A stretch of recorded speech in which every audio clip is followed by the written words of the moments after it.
करते हैं नामी सदैव उनकी रक्षा में उनके पास रहता है। इसलिए तुम अपनी धारणा बनाओ, दूसरों की बातें मत सुनो। तुम जैसी जैसी धारणा पुष्ट करते जाओगे वैसा तुम्हें अनुभव होता जाएगा।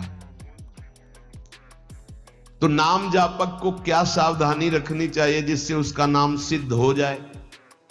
बड़ा सुंदर प्रश्न उत्तर प्रश्नकर्ता पूज्य श्री स्वामी अखंडानंद सरस्वती जी महाराज, उत्तर देने वाले ब्रह्मबोध संपन्न पूज्य बाबा उड़िया बाबा जी महाराज। तो क्या सावधानी रखे, क्या त्याग रखे जिससे नाम जापक सिद्ध हो जाए? सिद्ध नाम जापक रोम रोम रग रग नामाकार वृत्ति। पहले तो असंबद्ध प्रलाप छोड़े, असंबद्ध बेमतलब की बातें। नाम जापक को पहले वाणी को संभालना, क्योंकि इसी से नाम जप होता है। बेमतलब की ठीक बहुत गंभीर शत भरे मृदु भरे भगवत भाव भरे वचन बोलो, नहीं तो मौन रहो, नाम जप में लगो। असंबद्ध प्रलाप, व्यर्थ प्रलाप, दूसरों के चुगली निंदा की बातें ये जबान में होती रहेंगी तो नाम जप नहीं चलेगा। नाम जापक ध्यान दिए, नाम सिद्ध करना है अर्थात निरंतर चलाना है। असंबद्ध प्रलाप, व्यर्थ प्रलाप, दूसरों की चुगली निंदा क्या अपने को लेना है? हमको तो सबको भगवत स्वरूप देखना है। किसी की निंदा क्या करनी, किसी की चुगली क्या करना। दूसरा, चोरी, चोरी नहीं, मन और वचन कर्म से भी किसी की चोरी करने की चेष्टा हमारे अंदर नहीं होनी चाहिए। किसी भी तरह होता है मन में जब प्रलोभन जागृत होता है तो ऐसी चेष्टाएं होने लगती, कदापि नहीं। किसी की कोई वस्तु पड़ी, हमारा अधिकार नहीं, पड़ी रहने दो। बोले हमें मार्ग में मिली, क्यों, तुमने क्यों उठा लिया? वो पुनः मार्ग में लौट के आता, उठा नहीं। बोले कोई उठा ले, तो कोई उठा ले, तुम तो उपासक हो, तुमने क्यों उठा लिया? तुम्हें क्या आवश्यकता है? आवश्यकता होगी हरि तुम्हें देंगे। बोले हरि ने ही तो दी, रास्ते में पड़ी थी। नहीं नहीं, ऐसे नहीं। उपासक को इन बातों पर बहुत ध्यान देना है, वो चोरी मानी जाएगी। आपने क्यों उठाया? आपको चले जाना है, वो पुनः लौट कर आएगा उसको, या जो उठा ले। हमारा कर्तव्य नहीं, हमें न किसी की चोरी करनी है मन से, ना तन से, और ना कोई हमें चेष्टा ऐसी चोरी वाली। हिंसा और व्यभिचार नाम जापक में अगर ये दोष हैं तो बाबा बहुत स्पष्ट कहने वाले महापुरुष, क्योंकि जो ब्रह्मबोध संपन्न भगवत प्राप्त महात्मा होते हैं वो सही औषधि देते हैं। एक बार किसी ने बाबा से पूछा कि बाबा हमारा कल्याण कब होगा?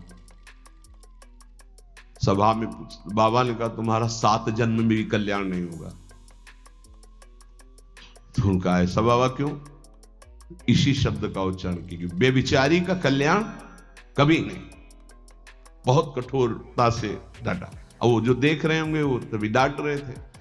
जैसे अपने पुत्र से प्रियता रखती हुई डांट लगाई जाती है, ऐसे महापुरुष डांटते, अपमान नहीं करते। वो अपमान नहीं है, वो सुधार, वो शब्द जाएगा और आग पैदा कर देगा और उसको व्यभिचार से उठा देगा, ऊपर उठा देगा। अब आप नाम भी जप कर रहे हो, माला भी चला रहे हो, आप व्यभिचार भी कर रहे हो, नाम जब सिद्ध होगा, माला जब सिद्ध होगा? नहीं। अपने धर्म के अनुसार चले।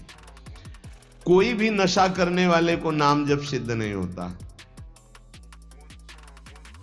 उपासक के जीवन में कोई नशा नहीं होना चाहिए। हमें लगता है भगवत कृपा है, कोई व्यसन, झूठ नाम जापक को नहीं बोलना चाहिए। अब हाथ में माला है, बात करने में हम झूठ बोल दें तो हमारा नाम जप का मतलब क्या रहा? झूठ क्यों बोलते हैं? क्यों डरते हो? क्यों छुपाव कर रहे हो? किस बात के लिए झूठ बोल रहे हो? झूठ को पाप माना ही नहीं जा रहा। कलयुग का प्रभाव देखिए, वो लिखा हुआ है प्रभाव में कि झूठे ही देना, झूठे ही लेना, झूठे ही भोजन, झूठ चबेना। क्यों झूठ बोलो? सही बोलो ना, झूठ बोलने की जरूरत क्या है। जैसे आपसे कोई प्रश्न करे उसका उत्तर सही दे दो, डरो मत, डरने की जरूरत नहीं। और कुछ ऐसा होता है जो सत्य को संभालने के लिए, सत्य को हृदय में रखने के लिए कुछ बोला जाता है, वो किसी का अहितकारी नहीं होता। आप कितना भजन करते हैं, आप तो बहुत भजन करते हैं, भजनानंदी है, तो अब हम सत्य को बोल के एक तने इतने नहीं, हमसे क्या भजन होता है। गुरु कृपा से जो कुछ होता हो तो होता है, हमें तो नहीं लगता कि हमसे ऐसा भजन। और वो झूठ नहीं माना है, अब उतने सत्यवादी नहीं कुछ में, वो जरा सा छेड़ा हुआ पूरी दिनचर्या अपनी पूरी उनको बता दी कि हाँ ऐसे ऐसे। सत्य को कभी कभी गुप्त रखने के लिए बाहरी बात है, वो किसी का अहित या मंगल के लिए नहीं, हम अपने अभिमान को पुष्ट करने वाली बात नहीं बोलते। अपने साधन भजन को हम गुप्त रखते हैं, लेकिन हम व्यर्थ के व्यवहार में क्यों झूठ बोले। हमारा स्वरूप पूरा का पूरा कुंज कुटीर है। कुंज कुटीर हित, सहचरी हित, इष्टदेव हित, आचार्य हित, सत्य को कहीं कहीं गुप्त रखने के लिए हमारा भजन, हमारा साधन, हमारी गुरु संगोष्ठी, हमारी प्रेम संगोष्ठी, इनके विषय में सत्यवादी न बन। कभी कभी सत्य को, एक गाय भागती जा रही तो कुछ मारने वाले पीछे पकड़े थे, एक सत्यवादी, तुमने गाय को देखा, उन्होंने कहा हाँ इधर गई, उसको उन्होंने, तो जब शरीर उनका पूरा हुआ तो उनको नर्क मिला इस सत्य बोलने के कारण। उस समय रक्षा है, साधन की रक्षा, धर्म की रक्षा, सत्य की रक्षा, प्राण की रक्षा किसी की, वो ऐसे सहज वर्ताव में झूठ, फिर नाम जप कैसे। असंबद्धा प्रलाप, व्यर्थ प्रलाप, चुगली, निंदा, हिंसा, व्यभिचार, नशा, झूठ और गाली। ये प्रार्थना है कि ब्रजवासियों की वाणी पे इस सूत्र को ना देखें, वो भगवत पार्षद है। यहां के पानी का प्रभाव है ऐसा, जैसी पियो पानी वैसे बने वाणी, तो इनका हृदय बड़ा कोमल है। जब तक ब्रजवासियों की टूक अंदर नहीं जाएंगे तो गौर श्याम जोड़ी नेत्रों में झलकेगी नहीं। इनका प्रभाव है, वैराग्य मार्ग के पथिक को इनके टुकड़ों की आशा रखनी चाहिए। इनके टुकड़ों में सामर्थ्य है श्यामल गौर जोड़ी को हृदय में प्रकाशित करने की। तो इनकी वाणियों में न देखे, क्योंकि हम ब्रजवासी हैं, ब्रज में वास कर रहे हैं सब। तो यहां अगर ये कि सत्संग में सुना था कि ब्रजवासी, तो उनके प्रति दोष दृष्टि बन जाएगी। ब्रजवासियों की वाणी में थोड़ी कठोरता हो, हृदय एकदम मक्खन से भी ज्यादा कोमल निर्मल होता है। ये भगवत पार्षद है, ये ठाकुर जी को भी कुछ नहीं समझते। जब अपने स्वरूप में आते हैं तो कहते तुम्हारे 2-4 लाख गौवें ज्यादा होंगी, अगर हमें दांव ना दिया, पीठ में न बैठाला, तो कल से खेल में नहीं आने देंगे। खेल में कौन किसका गोसैया, चलो बाहर। तो ठाकुर जी भी कान पकड़ते, हाथ जोड़ते, ये उन्हीं के सखा है। इस रज में मां के गर्भ से प्रकट हुए, ये प्रेम भूमि शिव शनकादि बंदित रज है।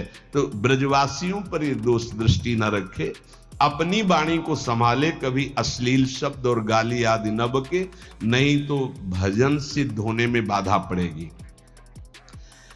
जो देहात्म बुद्धि से व्यवहार करता है उसके नाम जप में बाधा पड़ती है। देहात्म बुद्धि, स्त्री पुरुष शरीर का भाव रख करके फिर व्यवहार करोगे तो काम क्रोध आदि की लीलाएं तो हो ही जाएंगी।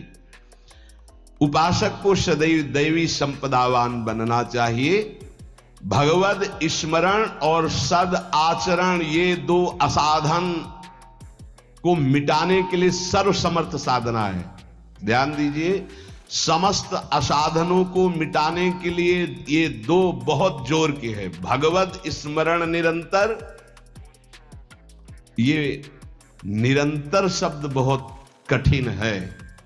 बड़े अच्छे साधक हैं जो निरंतर शब्द पर स्थित हो रहे, माला 2 माला गिनती वाले माला करके फिर निश्चिंत हो गए, बात अलग है। निरंतर भजन और आचरण पवित्र, बस आप चिंता मत करो, परिपक्व स्वभाव जागृत हो जाएगा। भगवदाकार वृत्ति।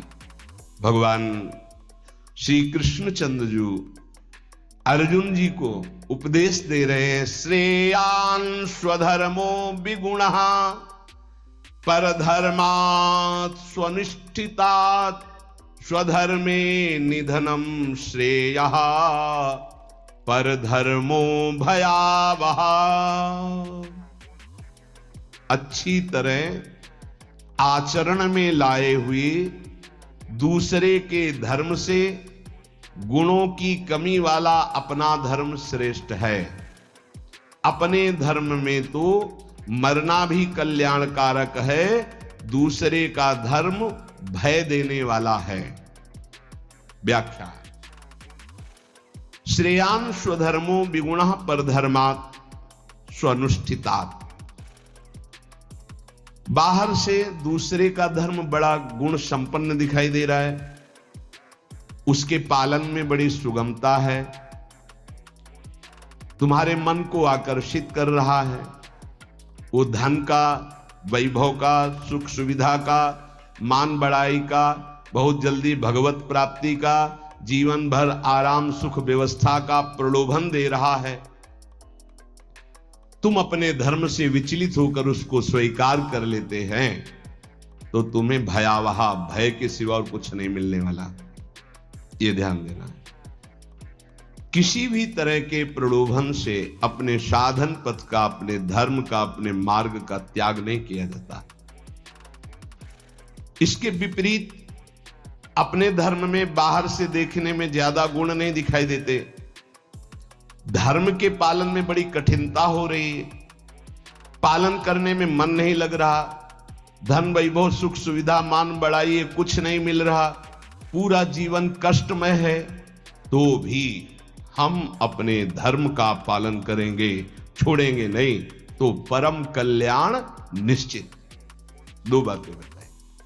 आप अपने धर्म से चल रहे हैं, जो भी आपको गुरु परंपरा से धर्म मिला, इसलिए हम गुरु परंपरा, क्योंकि हम भागवत धर्म को ही प्रधान मानते हैं। शरीर धर्म इसको तो भगवान ही कहते हैं, सर्वधर्मान परित्यज्य मामेकम शरणम व्रज। पर धर्म क्या है? शरीर धर्म। स्वधर्म क्या है? भगवत प्राप्ति कर लेना, स्वरूप में स्थित हो जाना। ये स्व नहीं है, स्वधर्म ये स्व नहीं, ये पर है। पर धर्मो भयावह, इसीलिए तो तुम्हें भय प्राप्त हो रहा है, इसीलिए मृत्यु प्राप्त हो रही। अविनाशी को भय, अविनाशी को मृत्यु, ये पर धर्म है। बाहरी व्याख्या करें तो वर्णाश्रम धर्म को प्रधानता करके, लेकिन उस धर्म का भी फल है कि इसी का त्याग हो जाए और स्व में स्थित हो जाए। अगर उसी में फंसा रहा तो नहीं। हमारा धर्म पालन करने के समय हमें जीवन में कष्ट मिल रहा है, निंदा भी हो रही है, सुख वैभव भी नहीं है, बड़ा परेशानी है, और हम अपने धर्म का पालन कर रहे हैं तो परम कल्याण। दूसरा हमें प्रलोभन दे रहा है, बाहर से देखने में गुण संपन्न और उस धर्म में बड़ी सुगमता है, पालन करने में बड़ा मन लगता है, धन वैभव सुख सुविधा मान बढ़ाई, ये सब जीवन भर खूब भोग आराम, हम अपने धर्म का त्याग करके उसे स्वीकार कर लिए तो भयावह परिणाम में भय प्राप्त होगा।